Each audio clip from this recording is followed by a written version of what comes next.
მოგესალმებით.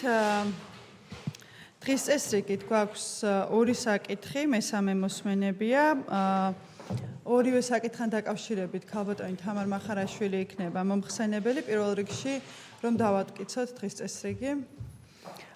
პირველი საკითხი შეეხება საქართველოს მთავრობის მიერ საკანონმდებლო ინიციატივის წესით წარმოდგენილი საქართველოს კანონის პროექტი ზოგადი განათლების შესახებ, საქართველოს კანონში ცვლილების შეტანის თაობაზე, საქართველოს კანონში ცვლილების შეტანის და განხილვა გვაქვს მესამე მოსმენით.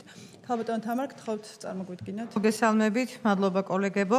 მეორე მოსმენის შემდეგ განხორციელდა ტექნიკური რედაქციული ხასიათის ცვლილებები, რომელსაც კანონ პროექტის შინაარსზე გავლენა არ მოუხდენია. ვსაუბრობ კანონ პროექტის პირველ მუხლზე, ხოლო მეორე მუხლში არანაირი ცვლილება არ განხორციელებულა. დიდი მადლობა გათვალისწინებისთვის. ვინ არის მომხრე? დიდი მადლობა.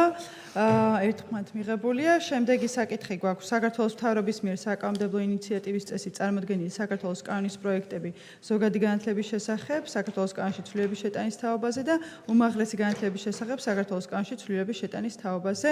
მესამე მოსმენით აქაც ქალბატონი თამარი არის მომხსენებელი. გთხოვთ. მადლობთ. აქაც ზოგადი განათლების შესახებ საქართველოს კანონზე ვსაუბრობ. ამ შემთხვევაში კანონ პროექტის პირველ მუხლში მეორე მოსმენის შემდეგ ასევე განხორციელდა ტექნიკური რედაქციული ხასიათის ცვლილება, რა თქმა უნდა, შინაარსზე გავლენა არ მოუხდენია. ამავე კანონის მეორე მუხლი და მესამე მუხლში არანაირი ცვლილება არ განხორციელებულა. რაც შეეხება თანამდევი უმაღლესი განათლების შესახებ საქართველოს კანონში ცვლილების შეტანის თაობაზე პროექტს, აქაც მეორე მოსმენის შემდეგ განხორციელდა ტექნიკური რედაქციული ხასიათის ცვლილება, შინაარსზე არანაირი გავლენა არ მოუხდენია, ხოლო ამავე კანონ პროექტის მეორე მუხლში არანაირი ცვლილება არ განხორციელებულა.